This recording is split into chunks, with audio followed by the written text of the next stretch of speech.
There are many different vehicles to choose from in GT Online, whether you want to earn money, do PvP, or just drive fast cars. In each of these categories, there are many bad choices.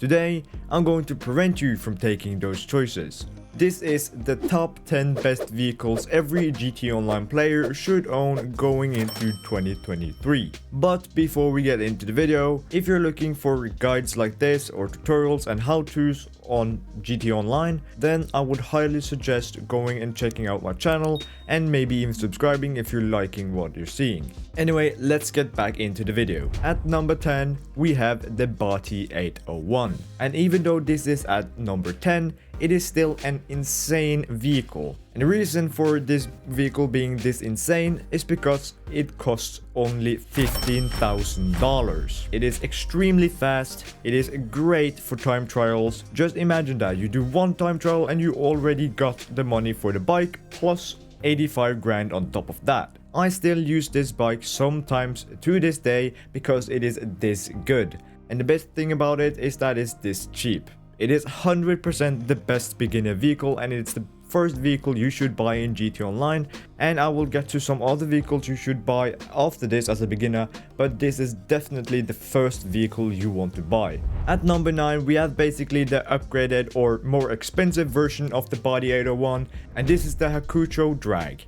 I know, it is not similar to the Bati 801 at all, but the reason I'm saying that they are similar is because they're used for the same thing. The Hakucho Drag costs $976,000, so almost $1 million, but this bike is extremely fast. It is faster than the Bati 801, it is one of the fastest bikes in the game, and it's arguably the best motorcycle in the game.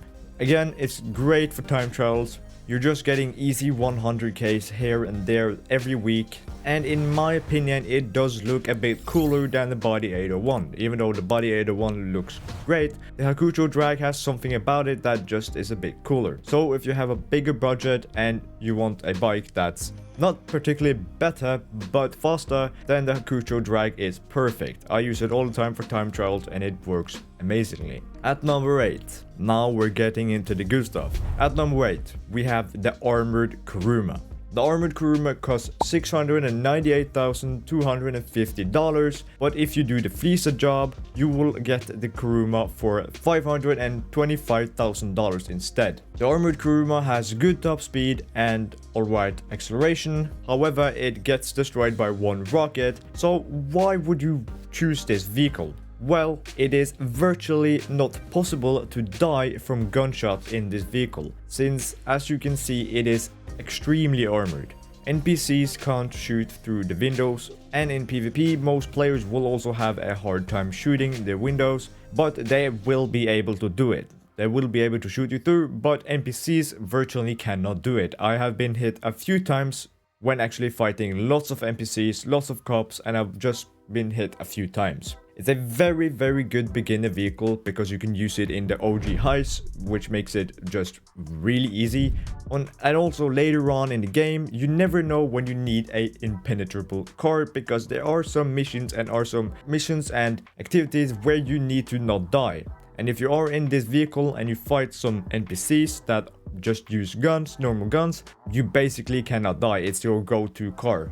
At number 7, we have the Buzzard attack helicopter, and this helicopter comes in at $1,750,000. The Buzzard is one of the fastest helicopters in the game. It has great speed. It is slightly slower than the Sparrow, which I will talk about later, spoilers. The missiles on the Buzzard is okay, they do the job. However, the Buzzard does get destroyed by one rocket only, but here is the good thing about the Buzzard. It is an insane grinding vehicle because you can spawn it easily right in front of you with the CEO interaction menu. Just go into your interaction menu, register as a CEO, and if you have the Buzzard already bought, you can then spawn it for free right in front of you. It's one of the only vehicles in the game you can do this with. Most other vehicles, at least flying vehicles, you need to get to an airport or something like that, but you don't need it with this one. So if you're ever in a sticky situation or you're just stranded somewhere without the vehicle, then spawning this right in front of you is a lifesaver. At the beginning of the game, this is also a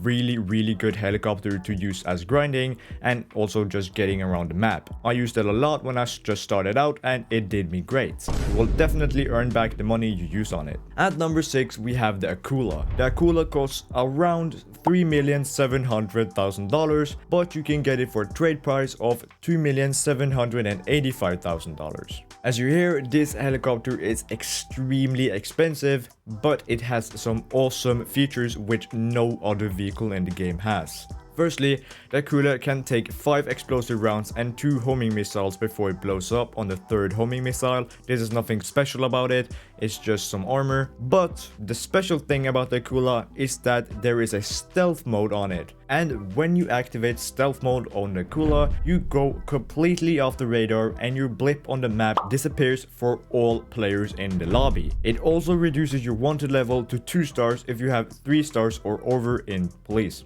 As you're probably thinking, this vehicle is perfect for grinding, especially if you want to play in public lobbies. I know you can play in invite-only lobbies now and do everything, but if you still want to play in public lobbies for some reason, you can use this and then, for example, pick up a crate, then go into stealth mode, and then no one can see you nor the crate anymore. The Akula is also pretty fast and very agile, so it is definitely worth picking up. If you go far up into the sky and then you activate stealth mode, almost nobody will be able to find you. So it's a really fun vehicle, you can have some really fun with it, and it also has some good grinding potential. At number 5, we have the Sparrow. And this is not to be confused with the Sea Sparrow, because that is something completely else. I'm talking about the Sparrow that you buy with the Kosatka. The Sparrow costs $1,815,000. It is one of the fastest helis in the game. It has a great handling, easy landing and takeoff because it is quite small. It has okay missiles, similar to a Buzzard but a bit better. One thing that's bad about it though is that it's very fragile. It goes down by just 1 rocket and it doesn't take many regular gunshots either. It is great for doing KO Perico heist preps, since it is actually stored in your Kosatka. So when you're out at sea and you're in your submarine or Kosatka, you can just start the heist prep, get in your Sparrow and just fly wherever you need to go. Or else you will have to maybe take a boat to the mainland and then spawn something and then fly over. Just takes a lot more time. Before we get on to number 4, I just want to say that you can also spawn the Sparrow from the interaction menu. If you go to services and then Kosatka, you can also spawn the Sparrow similar to how you do with the Buzzard. So these two could combo quite well. At number 4, we have the Terrorbyte. And the Terrorbyte goes for $1,375,000 and all up to $3,459,500. This number is depending on what upgrades and customization you put on the truck when you first buy it. A little side tip, you don't need to have every upgrade and every customization on this truck. Some of them are just useless. One insane thing about this truck is that it can actually take 34 rockets before it's destroyed. Is completely insane. To compare, a Oppressor Mark II only has 20 rockets on the bike. So if they want to destroy you when you're in the Terrorbyte, they'll need to fire some rockets at you, then get off the Mark II, spawn in a new one, and then go after you again. The Terrorbyte has decent speed and handling, is much better than most trucks in the game, so don't worry about that. It feels more like a normal car rather than a truck. The Terrorbyte is also the only place to put rockets on the Mark II and then upgrade it. So it is actually really important to get the rockets on the Mark II, which is half of the Mark II. You want to have rockets on it. Another thing is that you actually can do client jobs, which will give you a decent amount of money if you do them back to back with crates or something. And another thing with the Terrorbyte is that you can launch, source and resupply missions straight from the truck. So sourcing crates, for example, with this vehicle makes the process much faster because you can just park the Terrorbyte outside of your crate warehouse instead of going all the way to the office and then buying a crate. You can just go outside to the Terrorbyte. I know the Terrorbyte is a bit expensive because you also need a nightclub to store it, but when you get later in the game, it is definitely worth buying. And here we are, the top 3 vehicles in the game. Before we get onto them, let me know in the comments what you think it is before you watch the video. No cheating. It would be interesting to see if you guys think the same vehicles as me is in the top 3. Anyway, let's get on to number 3, which is the Omnis EGT. The Omnis EGT costs $1,795,000. It has great acceleration and it has decent top speed. It has better top speed than the Buffalo STX if you want to compare it to that. With the Omnis GT you can equip something that's called armor plating, and when armor plating upgrade is equipped, the vehicle is given armor padding on the sides. It can then resist 11 RPGs or missiles, being then destroyed on the 12th missile. This is extremely good for a normal vehicle of this speed. Some downsides to this vehicle is that it does lack bulletproof windows. However, one big thing about it is that it does not appear with a unique radar blip, so it seems like you're just in a normal car instead of this beast. But we're forgetting the best thing here. The best thing about this vehicle is the lock-on jammer. Basically, what the lock-on jammer does is that when you're driving around in your car, in the city, whatever, if someone comes with a helicopter and Mark II, they cannot lock onto you with their missiles. As you probably understand, that is a huge thing, because if they can't lock onto you, most likely they won't be able to hit you either with their missiles. So driving around in a public lobby will not be a problem with this beast, and you can also use it pretty well for PvP if you're fighting something like Mark IIs and just throwing sticky bombs at them. I've seen so many cool clips with this vehicle, so check it out. At number 2 we have the Terrorbyte, and the Terrorbyte costs $3,660,000. There's no trade price for this. The Terrorbyte has a boost that makes it extremely fast. The Terrorbyte takes 6 homing rockets or 2 RPGs to explode, so it's not bad. The missiles are great.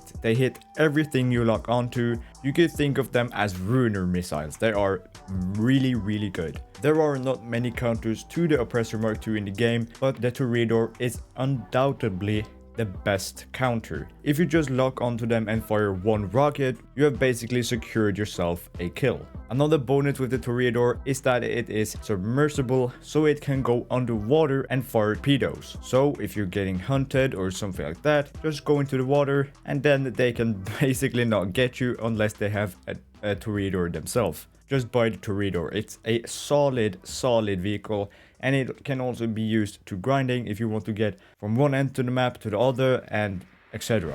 And here we have it at number 1. What do you think it is? I think you already know what it is. Anyway, give me a drum roll. It is the Oppressor Mark II. Do I even need to explain this? It is one of the best, if not the best vehicle in the game. It costs $3,890,000, $2,925,000 if you get the trade price. It has very good speed, it has very good handling, it is small, it is agile, it has everything, okay? It has easy landing and takeoff, only takes a few seconds each time compared to a helicopter which needs to warm up. With the Mark II you can just fly away instantly. You also have a boost which even more helps this. Also, another good thing about this vehicle is that you can spawn it easily through the interaction menu with your MC or call your mechanic from your phone. You have 20 pretty accurate homing rockets. Don't worry, they are still good after the nerf they got, but they are a bit worse. That's the only bad thing about them, but they still do the job. Basically, only thing that is bad about the Oppressor Mark II is that it's a huge paywall behind it. As I said, it costs almost $4 million as the normal price and almost $3 million as the trade price, but you also need a Terrorbyte, you need a nightclub, and for that you need at least $3-4 million if you want to actually upgrade them a bit. So, and then also buying the Oppressor Mark II, which is another 3 million at least, or 4 million, and then upgrading actually, so it will be a lot, okay? And the reason you need the Terrorbyte to use the Oppressor Mark II is because without the Terrorbyte you cannot have rockets on it, and if you don't have rockets on the Oppressor Mark II, it is basically, it's not useless, but it's basically useless because it is one big part of it, especially when grinding. For PvP, it is good. It's always been good, and it probably always will be good. But if you're good with something like the Terrorbyte, I think you could actually take down an Oppressor Mark II. I could list dozens of more vehicles that I think are great. but in the end, these are my top 10. If you want to take these vehicles and use them for earning some sweet money, then I have the perfect money guide for you right here. It is by far my biggest video I've ever made, and there is a lot of research behind it, so check it out. Yeah! You know what's fire? Chlamydia. Fortnite. Wow, dude. What?